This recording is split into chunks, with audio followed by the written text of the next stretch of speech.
Salut et bienvenue dans cette petite présentation d'un plugin plutôt sympa pour Photoshop, j'ai nommé CSS Hat. Alors derrière ce nom un petit peu bizarre se cache tout simplement un plugin qui a pour but de générer du CSS à partir des styles de calque de Photoshop.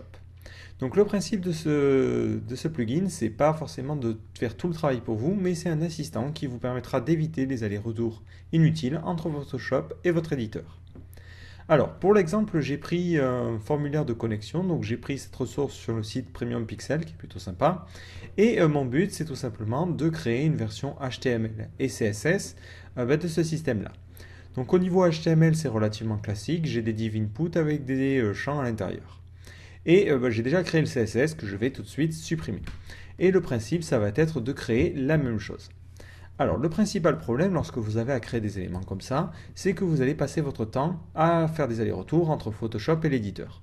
Si je prends l'exemple ici d'un champ, vous allez devoir déjà pipeter la couleur de bordure, récupérer la taille, vous allez devoir ensuite passer au champ, récupérer la couleur de la bordure, récupérer la valeur et les tailles des ombres portées, et ainsi de suite. Donc à moins que vous ayez une mémoire de personne qui est en train de passer médecine, vous allez passer votre temps à aller piter les valeurs sur Photoshop, les reporter sur votre CSS, revenir sur Photoshop et reporter les valeurs sur le CSS. Et ça, c'est un petit peu pénible. Donc CSS Hat va justement intervenir à ce niveau-là en vous permettant d'éviter ces allers-retours. Donc ce que je vous propose, c'est un exemple grandeur nature. Je vais essayer de styliser ce champ de texte. Donc je vais commencer par créer évidemment ma petite propriété au niveau CSS et on est parti. Alors, d'abord, je vais commencer par styliser cette bordure qui est autour. Donc pour cela, je vais tout simplement utiliser ma div qui est la classe input et lui donner tout simplement la bonne taille et la bonne hauteur. Là, ce que j'ai à faire, je sélectionne tout simplement le calque qui contient mon bord arrondi, celui-là. Je sélectionne ensuite mon plugin CSS Hat et vous voyez qu'automatiquement, il a créé les différentes propriétés ainsi que la largeur et la hauteur. Donc vous avez la possibilité de régler la sortie. Vous pouvez activer ou désactiver les commentaires, activer ou désactiver les préfixes suivant les navigateurs et activer ou désactiver les règles liées aux dimensions, donc notamment la récupération de la hauteur et la largeur. Et enfin, vous pouvez tout simplement mettre les règles qui correspondront au nom de votre calque. Donc moi, ça ne m'intéresse pas, je veux seulement récupérer le CSS et les dimensions. Vous voyez qu'automatiquement, hop, j'ai plus qu'à copier-coller ces valeurs-là.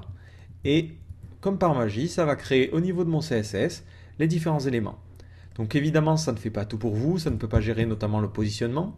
Donc je vais rajouter une marge de 10 pixels en haut et ensuite auto, tout simplement pour pouvoir avoir les éléments centrés et décalés les uns par rapport aux autres.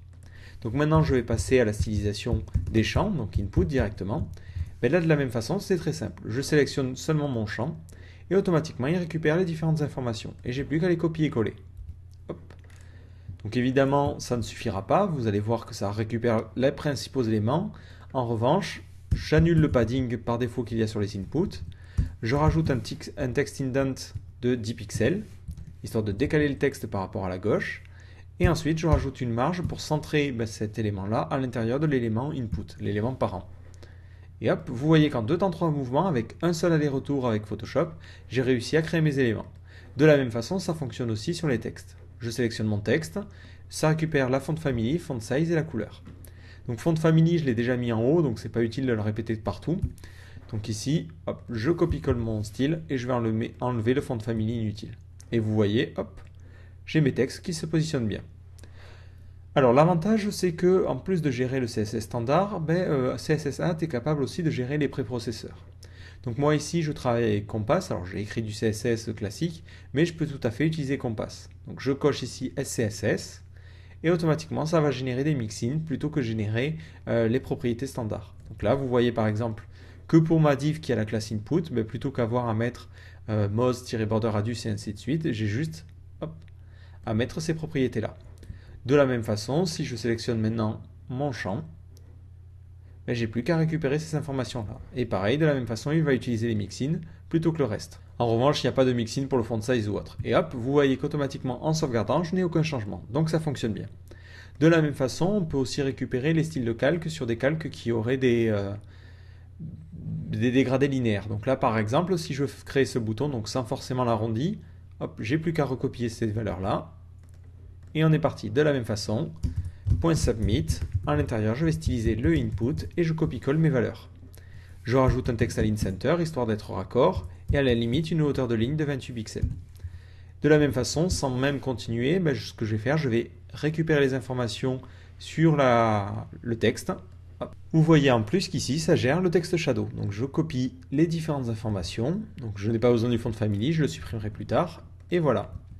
Et automatiquement, hop, j'ai un bouton bien stylisé. Alors d'ailleurs là, le Lineate ne correspond pas. On va être un petit peu moins gourmand. 22 pixels. Voilà. Et vous voyez que ça fonctionne bien. Et vous voyez que pour le coup, CSS@, m'a permis de gagner beaucoup de temps. Si je n'avais pas utilisé ce plugin-là, je serais obligé à chaque fois, pour chaque élément, d'aller fouiller dans les styles de calque pour récupérer les propriétés, comme le contour, les dégradés, les ombres portées, les ombres internes et ainsi de suite. Du coup, ça me ferait perdre pas mal de temps. Donc voilà, ce plugin, je rappelle son nom, c'est CSS@, donc c'est un plugin qui est payant, il vaut environ 30$, mais bon, ça vaut le coup vu le temps que vous avez gagné, et qui est compatible avec Mac et Windows. Donc là, je vous l'ai montré évidemment sur Mac parce que j'ai qu'un Mac à disposition, mais ça fonctionne aussi bien sur Windows. Pour l'avoir essayé, je peux vous dire que ça fonctionne. Donc voilà, moi c'est un plugin qui m'a plutôt convaincu. Donc si vous aussi vous avez découvert des petits trucs et astuces ou même des logiciels pour aller un petit peu plus vite, n'hésitez pas à partager, ça permettra à tout le monde d'avancer.